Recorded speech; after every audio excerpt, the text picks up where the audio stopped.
Pagdating sa bahay, ipinakita ni Berto sa asawa ang ginto. Takot ang bumalot sa asawa na nagtanong agad saan nakuha ang ginto. Habang nagbubuldoser kami, nakita ko yan. Pag uwi namin, nakita namin si tatay at si nanay naghugas ng gold sa langgana.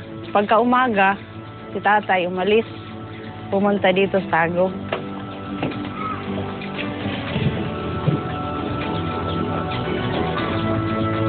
Binuksan ko yung kaba namin, may kaba namin. Nakita ko yung mga gold doon na nilagay sa kanan buna. O, yun ang nakita ko, mga item. Bracelet, tapos may iba-ibang kulay, may red, may yung tapos may belt, necklace na parang mga ano dito, isang necklace lang, pero madami mga IT. May mga maliit siya, nilagay ni tatay sa lata. Malalaki, madami ba? Dami. 11 taon at nasa grade 5 pa lang noon si Edelinda. Naalaman lang niya na ginto ang nasa lata ng gatas nang tanungin ang ina. Sinabihan si Edelinda na huwag magkwento tungkol sa nangyari. Kasi natakot si tatay, natakot din si nanay. Nila alam kung anong gawin nila. Ngayon, tatay na takot. Father! Palibasay, taong simbahan. Sa mga pari unang lumapit si Berto para humingi ng tulong. Sa payo daw ni Father Francisco Olvis, kura paroko ng Tago, kumilos agad sila para ibenta ang ginto. Sa Maynila kung saan-saan din nagpunta sina Berto at Father Olvis.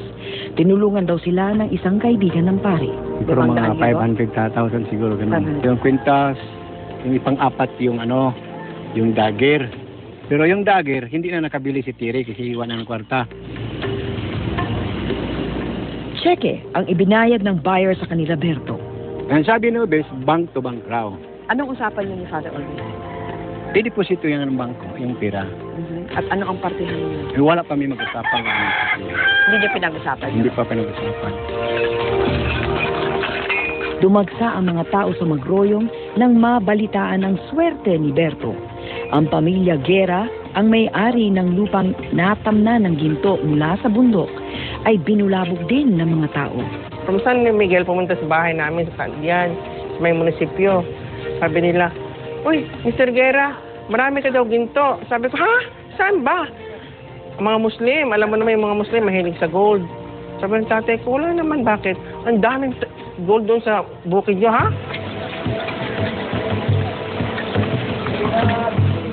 Sumugod ang mga Guerra sa Magroyong at nakihukay din. Wala daw silang nakuha, pero ang provincial commander nakahirit.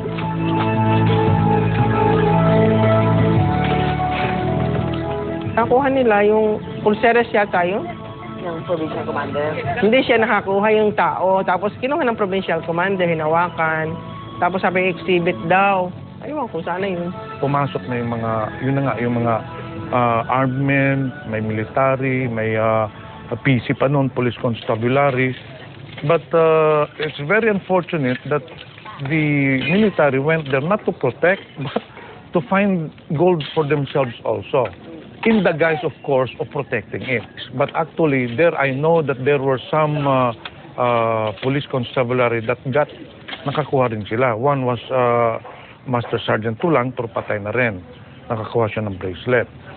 So, it's man for its own. Yeah, for himself.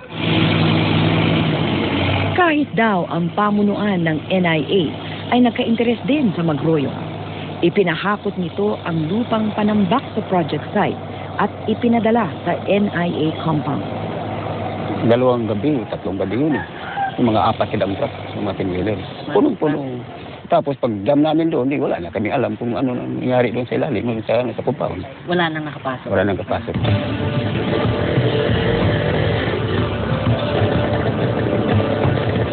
Sa gitna ng kaguluhan, itinago ng mga kasamahan ni Berto sa simbahan ang kanyang pamilya. Ang mas malaking bahagi ng nakuhang ginto ay itinago ng kanyang asawa. Kasi natakot sila kung anong mangyari ng pamilya ko, kaya wala mang ko, nandun man ko sa Manila. So kinuha nilang pamilya ko. Nang bumalik mula Maynila, sa kumbento na nagkita at nanirahan ng buong pamilya ni Berto, tiniyak daw ni Father Olvis ang kanilang kaligtasan. Hindi kami lumabas. Oo, sa kumbento. Natakot ka ba ng mga panahon Oo, na yun? oo eh. Bakit?